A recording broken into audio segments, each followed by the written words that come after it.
Hello students, welcome to the Inspire academics. तो आप लोगों को याद होगा लास्ट क्लास में मैं पढ़ा रहा था आप लोगों को ह्यूमन सर्कुलेटरी सिस्टम या ह्यूमन ट्रांसपोर्ट सिस्टम के बारे में हमने सीखा था। तो लास्ट में ब्लड सर्कुलेटरी सिस्टम को मैंने कंप्लीट करवाया था और उससे रिलेटेड हार्ट बीट के बारे में भी बताया था मैंने। तो आज हम बात करने वाले हैं सबसे पहले पल्स के बारे में। तो जो पल्स होती है वो हमारी जो बॉडी में हमारी चलती रहती है, फ्लो होती है। तो मतलब है क्या ये पल्स, है ना।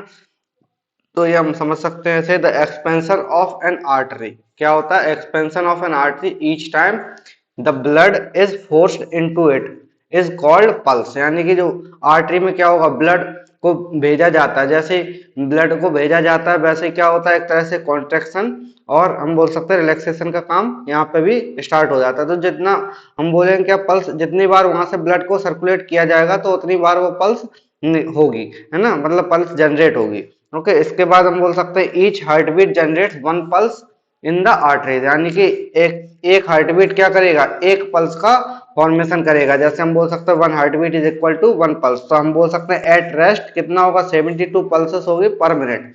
ओके, जैसे हम बोल सकते हैं हार्ट बीट होती है 72 पर मिनट, तो वैसे ही हम बोल सकते हैं जो पल्स रेट होगा वो भी 72 पल्सेस पर मिनट होगा। अब इसके बाद अगर हम देखें तो ट्रेडिशनली मेजरमेंट कैसे किया जाता है, अब ऑफ द रेस्ट मेजर करते हैं, है ना। अब ऑफ द रेस्ट कैसे, जैसे हमारे पास हमने रेस्ट को किसी और को रेस्ट को देखा और उसको उस पर 3 फिंगर से हमने थोड़ा सा प्रेस किया उस, है ना। तो जब प्रेस करते हैं तब क्या होगा, हमें जो फील होती है पल्स, है ना। तो वैसे हम लोग क्या कर सकते हैं, उसको बाय द काउंटिंग्स हम लोग उसको समझ सकते हैं कि कितनी पल्स उसकी बॉडी में है। ओके, अब इसके बाद नेक्स्ट टॉपिक है हमारा ब्लड से रिलेटेड ही, ब्लड प्रेशर। तो ब्लड प्रेशर क्या होता है बेसिकली, अगर हम देखें तो the pressure at which blood is pumped around the body by the heart is called blood pressure. यानी कि हार्ट हार्ट से जो बॉडी हो, मतलब बॉडी में ब्लड जा रहा है, पंप हो रहा है और कितने प्रेशर पे जा रहा है वो, तो उसको हम बोलते हैं ब्लड प्रेशर। ओके, अब इसमें होते हैं दो टाइप्स। सबसे पहले आता है एक सिस्टोलिक प्रेशर। तो सिस्टोलिक प्रेशर क्या होगा, देखो, the blood pressure of a person is always expressed in the form of two values called systolic pressure and diastolic pressure। यानी कि दो वैल्यूज में हम लोग बोल सकते हैं कि ये जनरेट होता है, मतलब कि एक तो हो गया हमारे पास सिस्टोलिक और दूसरा हो गया डायस्टोलिक। अब इसके बाद the maximum pressure at which the blood leaves the heart. यानी कि सबसे ज्यादा जब प्रेशर होगा जिसपे कि ब्लड हार्ट से रिलीज हो रहा है ना, तो उसको हम क्या बोलेंगे, ये हम बोलेंगे through the artery, main artery या फिर एओर्टा में जाएगा।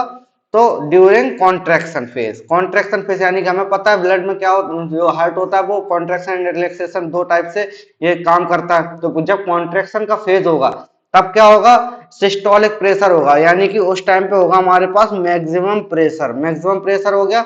और इसको हम बोल रहे हैं सिस्टोलिक प्रेशर। यानी कि ये बात याद रखना कि मैक्सिमम प्रेशर कब हम मेजर कर सकते हैं, जबकि ये सिस्टोलिक प्रेशर होगा या फिर कॉन्ट्रैक्शन के टाइम पे ये प्रेशर मेजर किया जाता है। दूसरी चीज अगर हम देखें the minimum pressure in the artery during the relaxation phase. यानी कि जब रिलैक्सेशन फेज होगा तब क्या होगा, डायस्टोलिक प्रेशर हम लोग मेजर करते हैं। इस टाइम पे क्या होगा, मिनिमम प्रेशर। ओके, तो हम बोल सकते हैं मैक्स अपॉन मैक्सिमम अपॉन जो लोअर होता है, यानी मिनिमम का हम लोग रेशियो लेते हैं जिसे हम ब्लड प्रेशर बोलते हैं। अब इसके इससे रिलेटेड कुछ और इंपॉर्टेंट पॉइंट्स हैं वो हम समझ लेते हैं। सबसे पहले क्या है, द नॉर्मल, क्या होगा हमारे पास, नॉर्मल ब्लड प्रेशर, बीपी लिख दे रहा हूं, ब्लड प्रेशर। तो नॉर्मल ब्लड प्रेशर कितना होना चाहिए अकॉर्डिंग, है ना। तो ये हम बोल सकते हैं जैसे सिस्टोलिक प्रेशर क्या होगा, सिस्टोलिक सिस्टोलिक प्रेशर। तो सिस्टोलिक प्रेशर हम बोल सकते हैं कितना होता है, मैक्सिमम प्रेशर, यानी कि 120 mm of H G. Okay, mm of H G हो जाएगा। और अगर हम डायस्टोलिक प्रेशर की बात करें तो डायस्टोलिक प्रेशर हो जाएगा, डायस्टोलिक प्रेशर हमारे पास जो हम रिलैक्स फेज में बात कर रहे हैं ये, okay, 80 mm of healthy person के लिए 80 mm ऑफ एच जी हो जाएगा। तो हम बोल सकते हैं ये ब्लड प्रेशर हम कैसे लिखेंगे, ब्लड प्रेशर को लिखने का तरीका ऐसे हो सकता है हमारे पास, देखो, blood pressure will be equal to 120 by 80। Okay, इस टाइप से हम लोग इसको मेजर कर सकते हैं। ओके, इसके अलावा देखो हाई क्या होता है, high blood pressure, high blood pressure is called hypertension. Okay, hypertension. और अगर हम वहीं देखें तो लो ब्लड प्रेशर क्या होगा? Low blood pressure is called hypotension. Hypotension. Okay, तो ये हम दो टाइप से इसको समझ सकते हैं कि एक तो सिस्टोलिक प्रेशर होगा जो कि हम बोल सकते हैं कॉन्ट्रेक्शन के टाइम पे होगा, कॉन्ट्रेक्शन में प्रेशर ज्यादा बनेगा, उसकी वजह से प्रेशर ज्यादा मेजरमेंट में आएगा। तो यानी कि 120 mm ऑफ एचजी अगर हम नॉर्मल हेल्दी पर्सन की बात करें तो होता है अप्रोक्सीमेटली 120 ही होता है ना। और अगर हम डायस्टोलिक प्रेशर की बात करें तो ये 80 mm ऑफ एचजी के अराउंड ही रहता है। ओके, 2-3 पॉइंट्स का डिफरेंस हो सकता है, बस इससे ज्यादा नहीं होता है।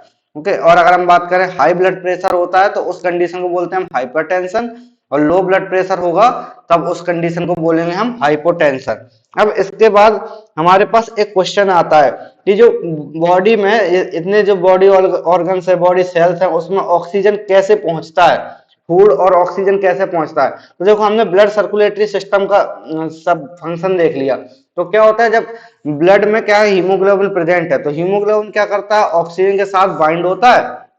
तो ऑक्सीजन के साथ बाइंड होके यानी कि हम बोल सकते हैं बॉन्ड बना के ये सभी बॉडी ऑर्गन्स तक पहुंचा जाता है।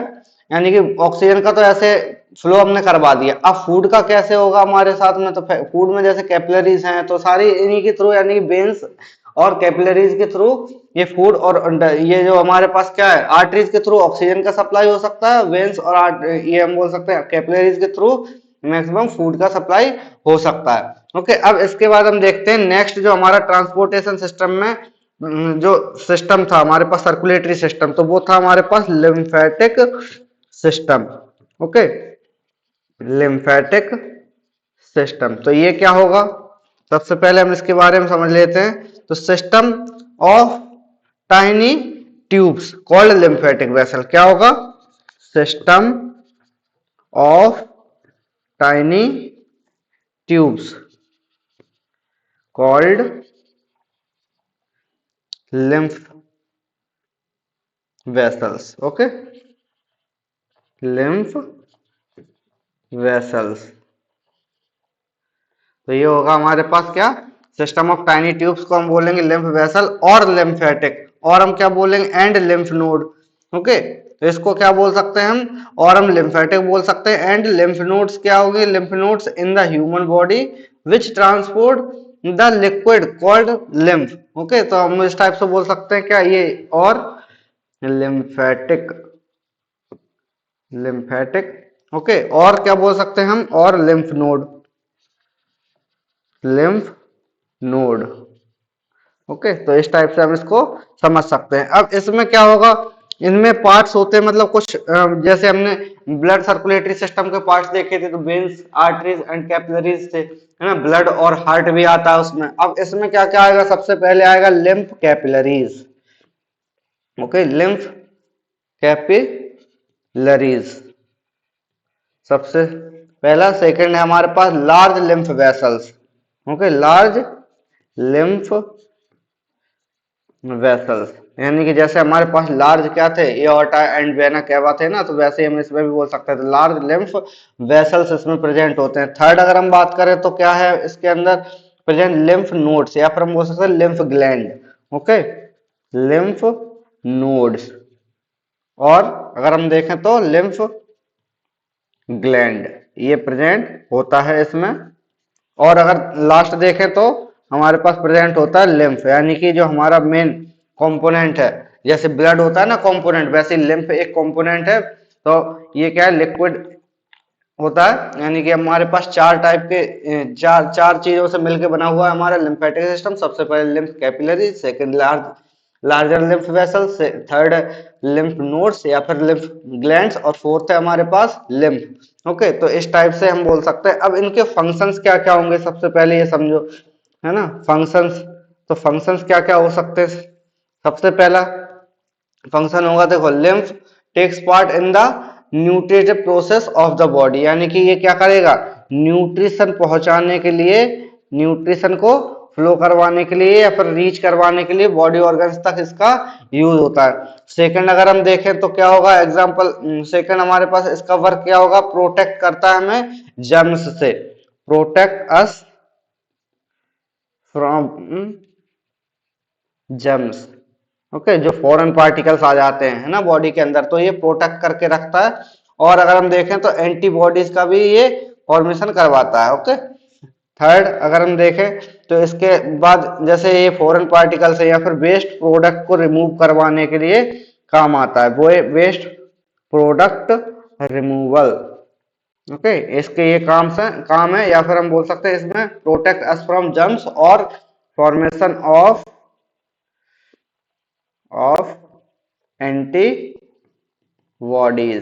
ओके, अब क्वेश्चन आता है कि सर वो भी तो ब्लड ब्लड में भी तो प्रेजेंट होता है डब्ल्यूबीसी, वो भी तो करवाते हैं। तो देखो दोनों ही मिलके हम बोल सकते हैं करवा सकते हैं फॉर्मेशन ऑफ एंटीबॉडीज। जैसे फॉरेन पार्टिकल आया तो फिर इसके लिए हमें प्रोटेक्शन करके रखनी पड़ती है। ओके, तो इसके बाद हम समझ लेते हैं इसके जो फंक्शंस हैं, ये तो हो गए हमारे पास। अब इसमें जो लिम्फ है, तो लिम्फ का ह्यूमन लिम्फेटिक सिस्टम में हमने पार्ट समझ लिए है ना, वर्किंग मतलब इसके काम समझ लिए। अब इसके बाद हमें समझना है कि ये काम कैसे करता है, यानी कि ह्यूमन लिम्फेटिक सिस्टम जो है वो कैसे काम करेगा। ओके, तो हम सबसे पहले समझते हैं कि जो लिम्फ है वो है क्या, ह्यूमन सर्कुलेशन सिस्टम का पार्ट होता है ना, सेकेंडरी होता है, मतलब एडिशन में लगा हुआ होता है ब्लड के साथ में। ओके, तो दो टाइप से हो गया हमारे पास, जो पहला ट्रांसपोर्ट मतलब ट्रांसपोर्ट सिस्टम हो गया हमारा मेन कंपोनेंट, या फिर हम जिसके बारे में हम पढ़ रहे हैं तो ट्रांसपोर्ट सिस्टम। तो ट्रांसपोर्ट सिस्टम अगर हम ह्यूमंस की बात करें तो क्या है हमारे पास, दो टाइप का है। सबसे पहले अगर हम देखें तो blood circulatory system, blood circulatory system, और दूसरा है हमारे पास lymphatic system. Okay, lymphatic system. तो दो हो गए हमारे पास। अब ये हमने समझ लिया कि ये तो हमारा मेन है ना, मेन इंपोर्टेंट ये है, और एडिशनल पे हमारा लिम्फेटिक सिस्टम वर्क करता है। अब इसको हम समझते हैं क्या क्या होगा, जैसे हमारे पास ये फ्लो कैसे हो रहा है। ओके, तो बॉडी में जो लिम्फ है उनका पूरा एक तरह से नेटवर्क बना हुआ है। क्या बना हुआ है, हम बोल सकते हैं नेटवर्क एक तरह से।